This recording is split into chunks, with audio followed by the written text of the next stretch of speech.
어느 날 형의 침실 방문을 열었습니다. 그 안에 형수님이 계신 줄 모르고요. 움직이는 손의 동작, 그리고 표정을 보니 확실했습니다. 형수님은 지금 혼자서 쾌락을 즐기고 계셨어요. 형이랑 관계가 소원한 걸까? 아니면 저건 별개의 행위인 걸까? 저는 일어나며 머리를 극적였습니다.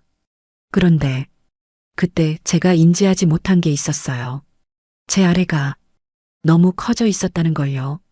바지를 뚫을 것처럼 불룩 튀어나와 있었던 겁니다. 저는 원래 크기가 큽니다. 선천적으로 타고났어요. 형수님은 처음에 놀랐지만 차분했어요. 그리고 저에게 물었죠. 내 그곳을 가리키며. 도련님, 그건 나를 보고 커진 건가요?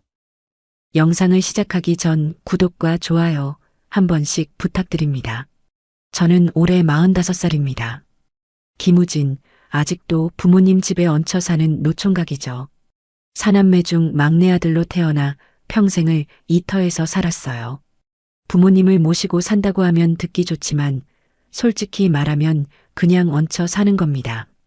지금 이 집에는 총 7명이 살고 있어요. 장남인 큰형 내외, 조카 둘, 부모님, 그리고 저까지. 아버지는 이미 은퇴하셨지만 땅과 건물을 여러 가지고 계시죠. 큰형은 아버지가 운영하시던 회사를 물려받아 대표로 일하고 있습니다. 저도 명함 하나 있고 자리는 있어요. 이사라는 직함도 달려있죠. 하지만 출근은 거의 하지 않습니다. 어렸을 때부터 부유하게 자랐기 때문에 부족함을 몰랐고 일에 대한 흥미도 크지 않았어요. 연애는 많이 했습니다. 이 여자, 저 여자 원하는 대로 만났죠. 그러다 보니 눈이 높아졌는지 아니면 너무 방탕하게 지낸 탓인지 시기를 놓쳐버렸어요. 그렇게 45살까지 결혼 한 번 못하고 살고 있습니다. 오늘 이야기는 이 집안에서 일어난 절대 일어나서는 안 될 일에 관한 이야기예요. 큰형 김석진은 올해 54살입니다. 그리고 그의 아내, 제 형수님은 최수인 48세입니다. 형수님은 정말 아름다운 분이에요. 저보다 3살이나 많으신데도 불구하고 그 어떤 젊은 여자들보다 우아하고 세련되셨어요. 명문대 법대를 나오셨고 현재는 변호사로 일하고 계십니다. 배운 사람이라 그런지 격이 있고 말투 하나하나에서 품격이 느껴지죠. 저에게도 항상 친절하세요. 하지만 뭔가 다가갈 수 없는 벽이 있는 것 같았어요. 그만큼 저에게는 어려운 분이었습니다. 같은 집에 살면서도 말이죠. 형수님과 큰형 사이에는 자녀가 둘 있는데 20대 초반의 아들은 지금 군대에 가 있고 딸은 유학 중입니다. 그래서 올해 초부터는 조카들 없이 5명이서 살고 있어요. 집은 꽤 큰 전원주택입니다. 부모님과 형 내외는 1층에서 지내시고 저는 2층에 방을 쓰고 있죠. 조카들 방도 2층에 있고요. 그 외에도 방은 몇 개 더 있어요. 워낙 집이 크니까. 정원도 있고 주방에서 일하시는 가정부 이모님도 계십니다. 저야 이 나이에도 친구들과 골프 여행이나 술자리로 밖을 돌아다니는 일이 많으니까 형이나 형수님과 자주 마주치는 편은 아니었어요. 가끔 가족끼리 다 같이 식사하는 자리, 그리고 주말에 집에 있게 되는 경우에 티타임을 가지며 대화를 나누곤 했죠. 하지만 그럴 때마다 느껴요. 형수님은 정말 세련된 분이시구나. 멋있는 누나 같기도 하고 아름답고 관리 잘 된 몸매를 가지신 분이지만 뭔가 높아 보였어요. 범접할 수 없는 느낌이랄까. 형수님은 그만큼 완벽한 사람이니까요. 그러던 어느 날이었습니다. 저는 전날 밤 대학 동기들을 만나 술을 마셨어요. 골프 치고 고급 레스토랑에서 저녁 먹고 그 다음엔 바에서 위스키를 마셨죠. 새벽 3시쯤 집에 들어와 옷도 제대로 벗지 못한 채 침대에 쓰러졌습니다. 그렇게 깊은 잠에 빠졌다가 오후가 되어서야 겨우 눈을 떴어요. 머리가 지끈지끈 아팠습니다. 입안은 바짝 말라 있었고 속은 울렁거렸어요. 어제 얼마나 마신 거야? 저는 신음하며 침대에서 일어났습니다. 시계를 보니 오후 2시 반이었어요. 샤워를 하고 싶었지만 그 전에 먼저 물을 마셔야 할 것 같았습니다. 비틀거리며 계단을 내려가 1층으로 갔어요. 거실은 조용했습니다. 유리창 너머로 보이는 정원에서 아버지가 장미를 가꾸고 계셨어요. 아버지는 은퇴하신 후 정원 가꾸는 걸 취미로 삼으셨죠. 매일 오전에는 정원에서 시간을 보내십니다. 어머니는 보이지 않았어요. 아마 동네 친구분들과 마실을 나가신 것 같았습니다. 주방으로 가니 가정부 이모님이 설거지를 하고 계셨어요. 이모님, 안녕하세요. 아이고, 이사님, 이제야 일어나셨어요? 어제 술 많이 드셨나 봐요? 네. 좀 과했나 봐요. 이모님, 북엇국 좀 끓여주실 수 있으세요? 그럼요. 금방 해드릴게요. 거실에 앉아 계세요. 저는 이모님께 감사 인사를 하고 거실로 나왔습니다. 넓은 소파에 몸을 푹 묻히고 TV를 켰어요. 형과 형수님은 당연히 출근하셨겠죠. 평일 오후인데 집에 계실 리 없으니까요. 그때 제 핸드폰이 울렸습니다. 큰형이었어요. 야, 우진아. 너 집에 있니? 집이지. 큰형의 목소리가 짜증 섞인 투로 들려왔어요. 그럴 줄 알았다. 회사 좀 나와라. 내 책상 빼버리기 전에. 왜 또 잔소리야, 큰형은? 왜 전화했어? 저는 짜증스럽게 대답했습니다. 숙취로 머리가 아픈데 형의 잔소리까지 듣고 싶지 않았거든요. 오늘 승인해야 하는 결제 서류가 있는데 집에 놔두고 온 것 같아. 급한 거라 지금 당장 필요해. 서재 아니면 내 방에 있을 거야. 파란색 파일에 들어있어. 그것 좀 가지고 와. 아, 귀찮게. 알았어. 나 밥 좀 먹고 갈게. 빨리 와. 시간 없어. 큰형은 그렇게 말하고는 전화를 끊어버렸습니다. 저는 한숨을 쉬며 소파에 몸을 기댔어요. 오랜만에 회사에 나가게 생겼네요. 이모님이 북엇국을 끓이고 있었고 저는 서류부터 챙기기로 했습니다. 일단 서재로 갔어요. 책상 위를 뒤져봤지만 큰형이 말한 파란색 파일이 보이지 않았어요. 서랍도 열어봤지만 없었습니다. 형 방에 있나 보네. 저는 중얼거리며 서재를 나왔습니다. 방문 앞에 섰을 때 저는 잠깐 주저했습니다. 이 집안에서 제가 유일하게 열지 않는 문이었거든요. 형과 형수님의 침실이니까요. 아무리 가족이라고 해도 부부의 침실은 함부로 들어가면 안 되는 공간이잖아요.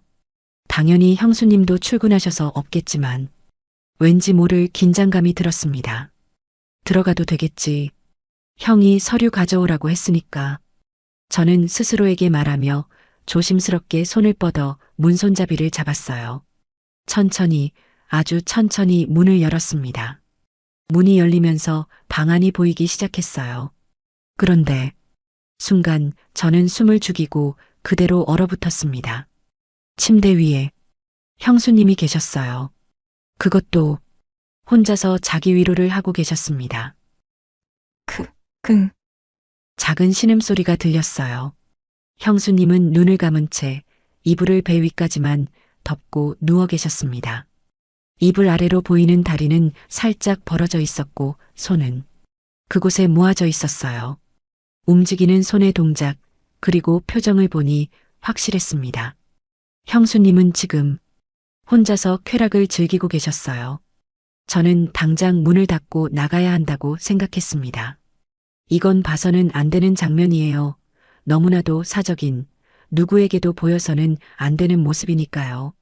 하지만 몸이 움직이지 않았습니다. 발이 땅에 붙은 듯 꿈쩍도 하지 않았어요. 그리고 제 눈은 형수님에게서 떨어지지 않았습니다. 숨을 죽이며 저는 문틈으로 그 광경을 지켜봤어요. 제가 평소에 알던 모습이 전혀 아니었습니다. 워낙 대단해 보이고 세련되고 완벽한 우리 형수님한테 저런 모습이 있었다니. 인간적이고 본능적이고 너무나 솔직한 그 모습은 오히려 더 매혹적이었어요. 형수님의 숨소리가 조금씩 거칠어졌습니다. 손의 움직임도 점점 빨라졌어요. 저는 그 모습에 완전히 매료되었습니다. 형수님은 눈을 감은 채 아랫입술을 살짝 깨물고 있었어요. 이마에는 얇은 땀방울이 맺혀 있었고 가슴은 가빠진 숨에 따라 오르락 내리락 했습니다. 그 모습이 너무 아름다웠어요. 형이랑 관계가 소원한 걸까? 아니면 저건 별개의 행위인 걸까? 부부 사이에도 이런 게 필요한 건가? 형수님이 외로우신 건가? 별의별 생각이 다 들었습니다.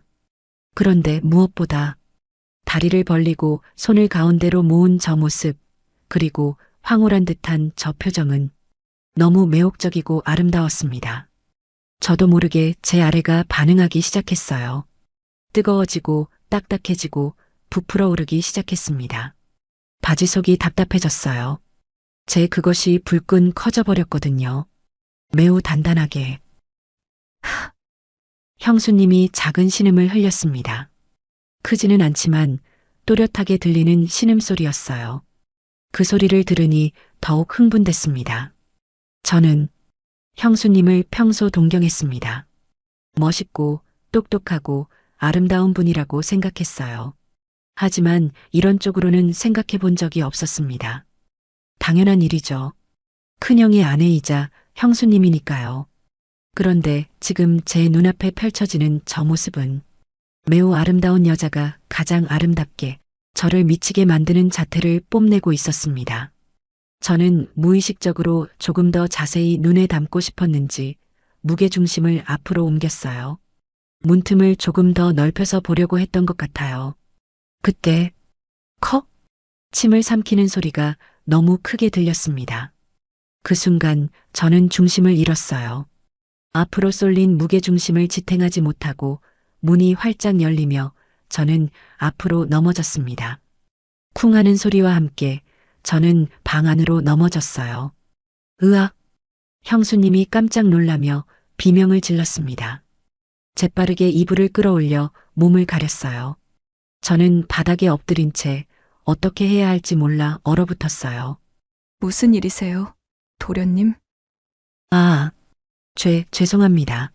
형수님, 저는 황급히 일어나며 말했어요. 형이 서류 좀 챙겨오라고 해서요. 서재에 없어서, 이 방에 있다고 해서.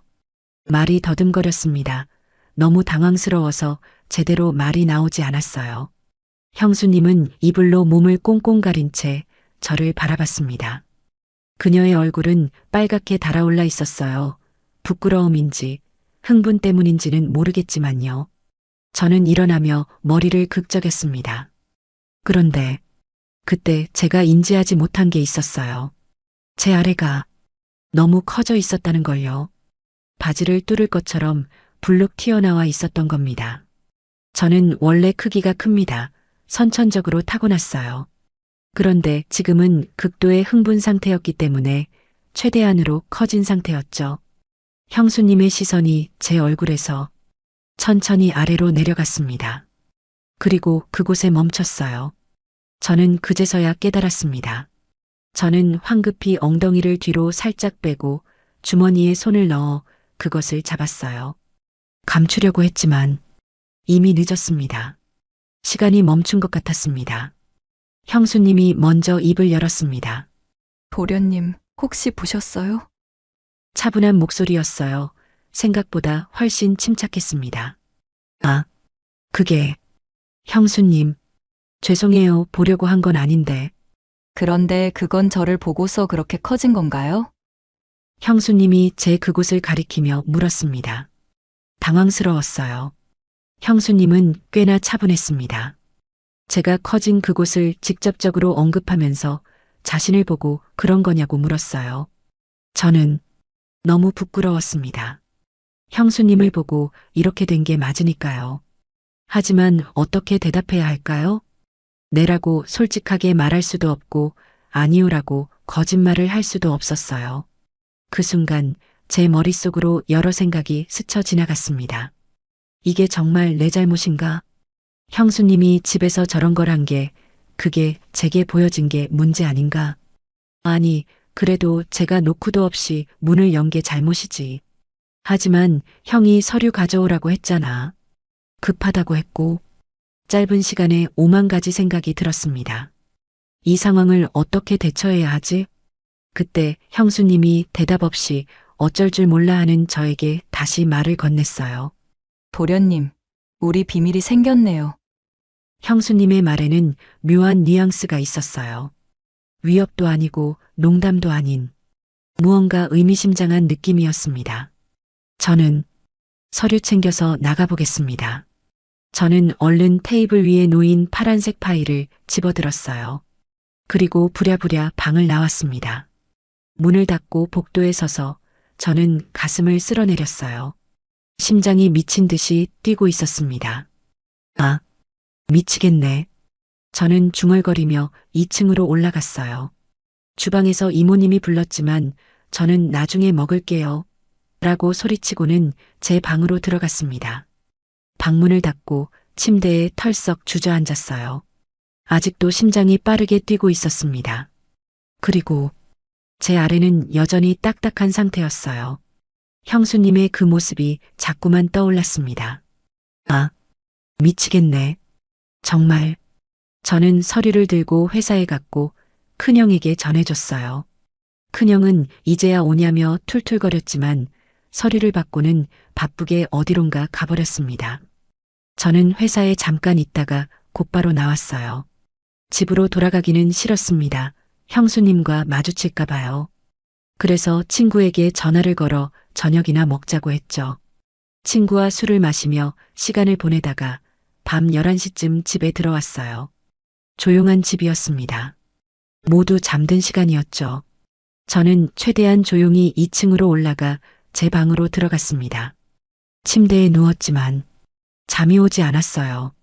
자꾸만 오늘 낮에 본 형수님의 모습이 떠올랐습니다. 눈을 감고 있는 표정, 벌어진 다리, 그곳에 모아진 손, 흘러나오는 작은 신음. 모든 게 너무 생생했어요. 저는 신음하며 이불을 뒤집어 썼습니다. 하지만 소용없었어요. 그 이미지는 제 머릿속에서 지워지지 않았습니다. 그리고 제 아래가 다시 반응하기 시작했어요. 저는 결국 혼자 해결했습니다. 형수님을 떠올리며 그날 밤 이후로 저는 매일 그렇게 했어요. 일주일이 지났습니다. 그 일이 있은 후로부터 저는 형수님을 마주치는 게 두려웠어요. 최대한 형수님과 마주치지 않으려고 노력했습니다. 아침 식사 시간을 피했고 집에 있을 때도 최대한 제 방에만 있었어요. 하지만 완전히 피할 수는 없었죠. 가끔 복도에서 마주쳤습니다. 형수님은 평소처럼 미소를 지으며 인사했어요. 마치 아무 일도 없었던 것처럼. 그게 더 이상했습니다. 정말 형수님은 아무렇지도 않은 걸까요? 아니면 저만 혼자 신경 쓰고 있는 걸까요? 하지만 저는 달랐어요. 그날 이후로 형수님을 볼 때마다 그 장면이 떠올랐습니다. 형수님이 침대에 누워 혼자서 위로하던 그 모습이요. 그리고 매일 밤 저는 그 모습을 떠올리며 혼자 해결했어요. 형수님의 얼굴을, 몸을, 신음소리를 상상하며 최수인, 형수님, 작은 목소리로 그녀의 이름을 속삭이며 저는 쾌락을 즐겼습니다. 혼자서 하면서도 그 모습이 너무 생생해서 항상 짜릿했고 만족스러웠어요. 물론 상상뿐이고 혼자서 하는 것이지만 이러면 안 된다고 생각하면서도 멈출 수가 없었습니다. 어차피 혼자서 생각하는 거니까 선을 넘는 건 아니라고 스스로를 합리화했어요. 형수님한테 접근하는 것도 아니고 그냥 상상 속에서만 그러는 거니까 괜찮다고요. 매일같이 그렇게 하고 있었습니다. 그리고 일주일째 되는 날 밤, 늦은 밤이었어요. 시계를 보니 자정이 넘었습니다. 저는 침대에 누워 또다시 형수님을 떠올렸어요. 오늘따라 더 선명하게 그날의 장면이 떠올랐습니다. 형수님의 표정, 숨소리, 몸의 움직임. 저는 눈을 감고 그 장면을 되새겼어요.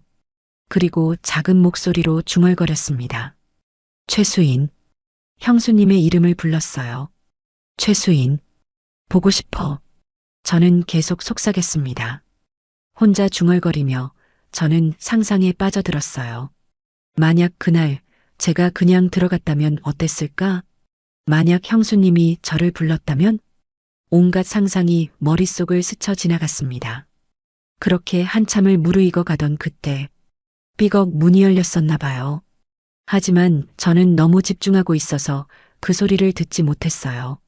계속 형수님의 이름을 속삭이며 상상에 빠져 있었죠. 수인아. 아? 그런데 인기척이 느껴지는 것 같았어요. 저는 깜짝 놀라 눈을 떴어요. 그리고 얼어붙었습니다. 침실 문 앞에 형수님이 서 계셨어요. 몸매가 돋보이는 슬립 차림으로. 형수님? 저는 황급히 이불을 끌어올렸어요. 언제부터 여기 계셨어요? 제 목소리가 떨렸습니다. 형수님은 천천히 제게 다가오며 말했어요. 도련님이 내 이름을 부를 때 그녀는 미소를 띠며 저를 놀리듯이 말했습니다. 저는 할 말을 잃었어요. 너무 수치스러웠고 부끄러웠습니다. 형수님이 다 들었다는 거잖아요. 제가 그녀의 이름을 부르며 그걸 하고 있었다는 걸요. 아, 그게 형수님. 아? 말이 제대로 나오지 않았습니다. 형수님은 침대 옆까지 와서 멈춰 섰어요. 도련님, 우리는 서로 보이면 안 되는 모습을 보여줬네요. 그녀의 목소리는 차분했지만 어딘가 묘한 긴장감이 감돌았어요. 제 방에는 왜 오신 거죠? 저는 떨리는 목소리로 물었습니다. 우리는 비밀이 있는 사이잖아요. 오늘 하나 더 생겼고. 그래서 하나쯤은 더 생겨도 되지 않을까요? 그게 무슨 말이세요? 형수. 저는 혼란스러웠어요. 형수님이 뭘 말하려는 건지 알 것 같으면서도 믿고 싶지 않았습니다. 그때 보니까 엄청 큰 것 같아서요. 형수님이 제 이불 아래를 가리키며 말했어요. 그리고 이건 나 때문에 커진 거고. 저는 숨이 멎는 것 같았습니다. 형수님이 지금 뭐라고 하신 거죠? 궁금해요. 도대체 얼마나 큰지 또 어떤 느낌일지. 형수님의 목소리에는 묘한 열기가 담겨 있었어요. 저는 이성을 잃었습니다. 절대 넘어서는 안 되는 선이라고 생각했습니다. 큰형의 아내, 제 형수님이니까요. 하지만 이건 형수님이 먼저 선을 허물어 준 거예요. 형수님이 제 방에 찾아온 거고 형수님이 먼저 말을 건 거니까요. 저는 무슨 용기였는지 떨리는 목소리로 말했어요. 여기 올라오실래요? 형수님은 만족스러운 미소를 지으며 천천히 고개를 끄덕였어요. 그리고 침대로 올라왔습니다. 제 심장은 미친 듯이 뛰고 있었습니다. 이제 돌이킬 수 없는 일이 벌어지려 하고 있었어요. 그날 밤은 말로 표현할 수 없었습니다. 형수님이 제 침대 위로 올라왔을 때 저는 심장이 터질 것만 같았어요. 제 평생 수많은 여자들을 만나봤지만 이런 떨림은 처음이었습니다. 형수님은 천천히, 매우 천천히 제게 다가왔어요. 슬립 차림의 그녀 몸매는 어둠 속에서도 선명하게 드러났죠. 가까워질수록 그녀의 향기가 진하게 코끝을 스쳤습니다. 은은한 향수와 그녀만의 채취가 섞인 그 향기는 저를 미치게 만들었어요. 도련님 떨고 있네요. 그녀가 제 손을 잡으며 물었습니다. 그녀의 손은 부드럽고 따뜻했어요. 저는 대답을 할 수 없었습니다. 목소리가 제대로 나오지 않았거든요. 저도 떨려요. 이런 건 정말 처음이거든요. 그녀가 작게 속삭였습니다. 그 목소리에는 묘한 긴장감과 설렘이 섞여 있었어요. 형수님은 제 옆에 누웠고 저는 떨리는 손으로 그녀의 어깨를 쓰다듬었습니다. 매끄러운 살결이 제 손끝에 닿았어요. 부드럽고 따뜻하고 탄력 있는 그 감촉은 제가 상상했던 것보다 훨씬 더 좋았습니다. 형수님, 정말 이래도 되는 걸까요? 저는 마지막으로 물었어요. 아직도 이성의 끈을 놓지 않으려고 애쓰면서요. 지금 와서 그런 걸 물어요? 그녀는 미소를 지으며 제 뺨에 손을 갖다 댔습니다. 도련님, 우리는 이미 선을 넘었어요. 당신이 내 모습을 봤을 때, 그리고 내가 당신 방에 들어왔을 때, 이미 돌이킬 수 없었던 거예요. 그녀의 말이 맞았습니다. 우리는 이미 금기를 범하고 있었어요. 형수님은 눈을 감은 채 작은 한숨을 내쉬었습니다. 그 숨소리만으로도 제 몸은 뜨겁게 달아올랐어요. 저는 그녀를 끌어안았어요. 부드러운 그녀의 몸이 제 품에 안겼고 저는 그녀의 향기에 완전히 취해버렸습니다. 형수님도 제 목을 감싸 안으며 몸을 밀착시켰어요. 얇은 슬립 너머로 느껴지는 그녀의 체온은 뜨거웠습니다. 우진아, 처음으로 그녀가 제 이름을 불렀어요. 도련님이 아니라 그냥 우진이라고. 그 순간 저는 완전히 이성을 잃었습니다. 우리는 뜨겁게 입을 맞췄어요. 부드러운 그녀의 입술은 달콤했고 서로의 혀가 얽히며 침이 섞였습니다. 형수님은 제 잠옷 단추를 풀기 시작했고 저는 그녀의 슬립끈을 내렸어요. 하나씩 천천히 우리는 서로의 옷을 벗겨냈습니다. 드러난 그녀의 몸은 정말 완벽했어요. 48세라는 나이가 믿기지 않을 정도로 탄력 있고 아름다운 몸매였습니다. 형수님, 정말 아름다우세요. 제가 중얼거리자 그녀는 수줍게 미소 지었어요. 이 나이에도 그렇게 봐주니 고마워요. 아니에요. 정말이에요. 제가 만난 어떤 여자보다 아름다우세요. 저는 진심으로 말했습니다. 형수님은 제 말에 더욱 적극적으로 변했어요. 제 몸을 쓰다듬으며 키스를 퍼붓기 시작했죠. 저도 그녀의 몸을 탐했습니다. 목덜미, 어깨, 가슴, 배. 제 손과 입술이 닿는 곳마다 그녀는 작은 신음을 흘렸어요. 아, 우진아, 거기. 그녀의 신음소리는 제 귓가에 달콤하게 울렸습니다. 저는 더욱 열심히 그녀를 애무했고 그녀도 제 몸을 더듬으며 반응했어요. 우진아, 나 너무 오랜만이야, 이런 거. 그녀가 숨을 헐떡이며 말했습니다. 형수님, 저 더 이상 못 참겠어요. 응, 넣어줘, 우진아. 그녀의 허락과 함께 우리는 하나가 되었습니다. 그 순간의 감각은 평생 잊을 수 없을 것 같아요. 형수님은 처음에 몸을 떨었습니다. 제가 들어가는 순간 그녀는 작은 비명을 질렀어요. 아, 우진아, 너무 커. 괜찮으세요? 아프세요? 아니, 좋아. 너무 좋아. 그녀는 눈을 감은 채 고개를 끄덕였습니다. 저는 천천히 조심스럽게 움직이기 시작했어요. 형수님의 반응을 살피면서요. 더 세게. 그녀가 속삭였습니다. 저는 그녀의 요청대로 조금 더 강하게 움직였고 형수님은 더욱 격렬하게 반응했어요. 아, 좋아. 우진아. 정말 좋아. 그녀의 신음소리는 점점 커졌고 저도 점점 더 흥분했습니다. 우리는 서로를 꽉 껴안은 채 격렬하게 사랑을 나눴어요. 형수님의 손톱이 제 등을 긁었고 그 아픔조차 쾌감으로 느껴졌습니다. 우진아, 우진아. 그녀가 제 이름을 연신 부르며 몸을 떨었어요. 절정에 도달한 거죠. 저도 곧 한계에 다다랐습니다. 형수님, 저 안 해? 응, 괜찮아. 그냥 해. 그녀의 허락과 함께 저는 마지막 순간을 맞이했습니다. 우리는 서로를 꽉 껴안은 채 한참을 그렇게 있었어요. 숨소리만 거칠게 들릴 뿐 아무 말도 하지 않았습니다. 시간이 얼마나 지났을까요? 형수님이 먼저 입을 열었어요. 이런 느낌 처음이야. 우진아, 나 너무 좋았어. 저도, 형수님, 정말, 저는 말을 잇지 못했습니다. 너무나 황홀해서 말이 나오지 않았거든요.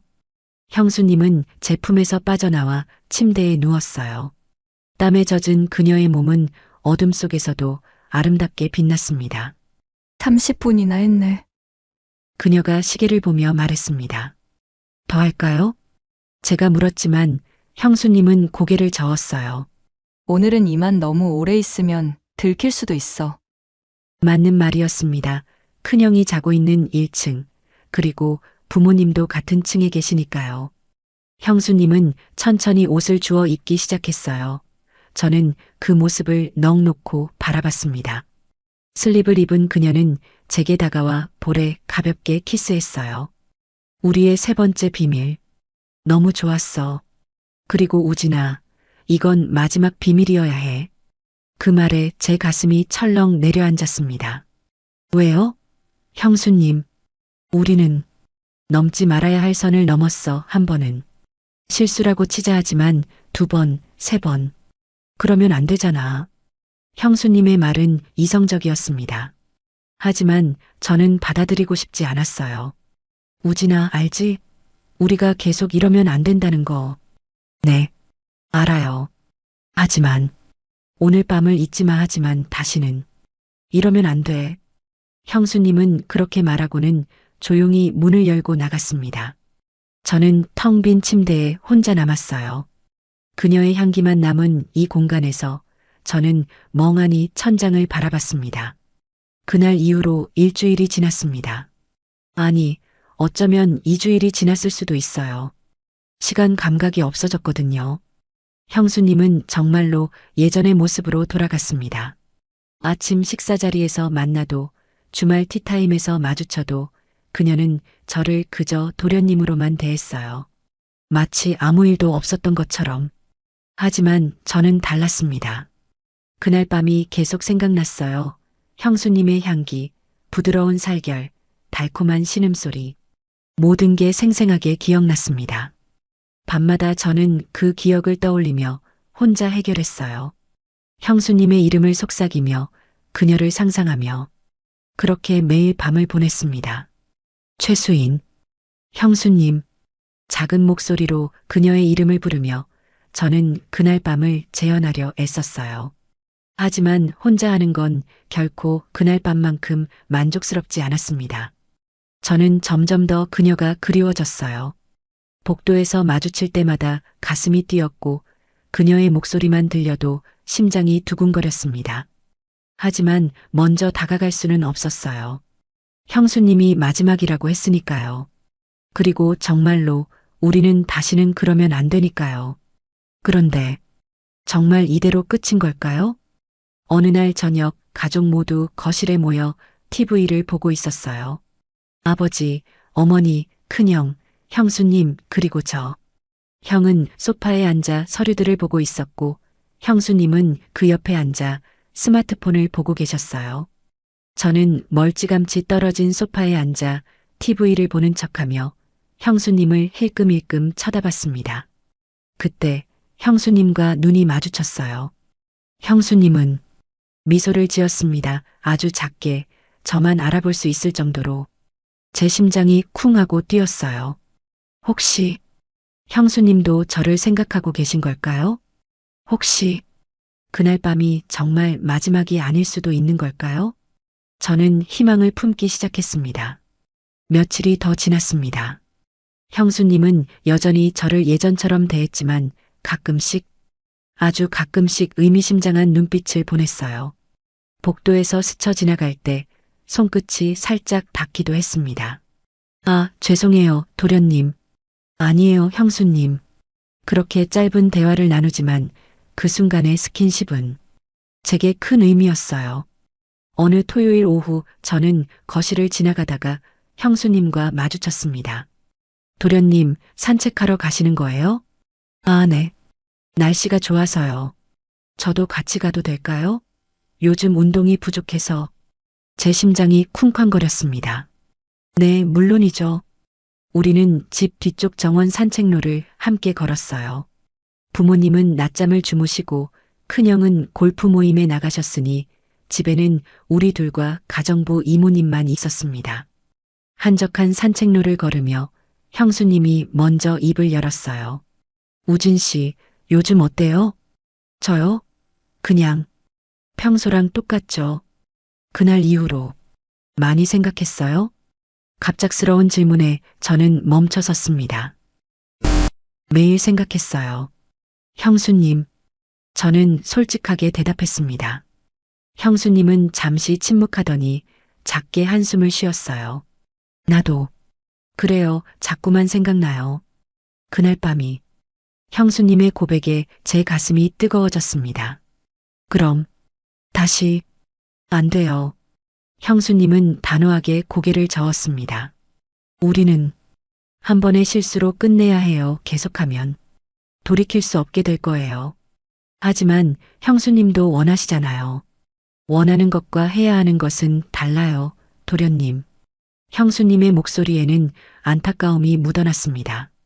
저는 정말 형수님이 나도 알아요. 당신 마음하지만 우리는 가족이에요. 이 가족을 지켜야 해요. 형수님은 그렇게 말하고는 먼저 집으로 돌아갔습니다. 저는 혼자 산책로에 서서 그녀의 뒷모습을 바라봤어요. 정말 이대로 끝인 걸까요? 그 후로 또 시간이 흘렀습니다. 저는 여전히 형수님을 그리워했지만 더 이상 티를 내지 않으려 노력했어요. 형수님 말이 맞으니까요. 우리는 가족이고 이 가족을 지켜야 하니까요. 하지만 마음속 깊은 곳에서는 여전히 그날 밤을 잊을 수가 없었습니다. 형수님의 향기, 부드러운 살결, 달콤한 신음소리, 그리고 무엇보다 저를 바라보던 그 눈빛, 그 모든 게 제 마음속에 깊이 새겨져 있었어요. 어느 날 밤 저는 혼자 방에 누워 생각에 잠겼습니다. 만약 제가 먼저 다가간다면? 만약 형수님께 제 진심을 고백한다면? 하지만 그럴 수 없었어요. 형수님이 거절할 게 뻔했으니까요. 그리고 무엇보다 큰형을 배신할 수는 없으니까요. 비록 형과 형수님의 관계가 냉랭하다고 해도 그래도 형은 제 형이고 형수님은 형이 아내였으니까요. 저는 천장을 바라보며 한숨을 쉬었습니다.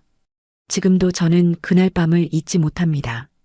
형수님과 나눈 그 황홀한 시간들을 매일 밤 그녀를 떠올리며 저는 혼자서 위로하고 있어요. 형수님은 여전히 멋있고 세련된 모습으로 제 곁에 계시지만 이제는 더 이상 가까이 다가갈 수 없습니다. 우리 사이에는 보이지 않는 벽이 생겼어요. 그날 밤 이후로 더 두꺼워진 벽이요. 가끔 형수님과 눈이 마주칠 때가 있어요. 그럴 때마다 그녀의 눈빛에서 무언가를 읽으려 애쓰지만 알 수가 없습니다. 그녀도 저를 그리워하는 걸까요? 아니면 정말로 그날 밤을 잊은 걸까요? 저는 모릅니다. 다만 한 가지 확실한 건 저는 형수님을 사랑하게 되었다는 거예요. 금기된 사랑, 이루어질 수 없는 사랑이지만 제 마음은 어쩔 수 없나 봅니다. 만약 여러분이 저였다면 어떻게 하셨을까요? 이대로 마음속에만 품고 살아야 할까요? 아니면 용기를 내서 다시 한번 그녀에게 다가가야 할까요? 저는 아직도 답을 찾지 못했습니다. 다만 매일 밤 그녀의 이름을 속삭이며 그날 밤을 그리워하고 있을 뿐입니다. 형수님, 보고 싶어요. 오늘 밤도 저는 그렇게 중얼거리며 잠들지 못한 채 뒤척이고 있습니다. 이 이야기가 어떻게 끝날지는 저도 아직 모릅니다. 영상이 즐거우셨다면 응원의 댓글 부탁드립니다. 감사합니다.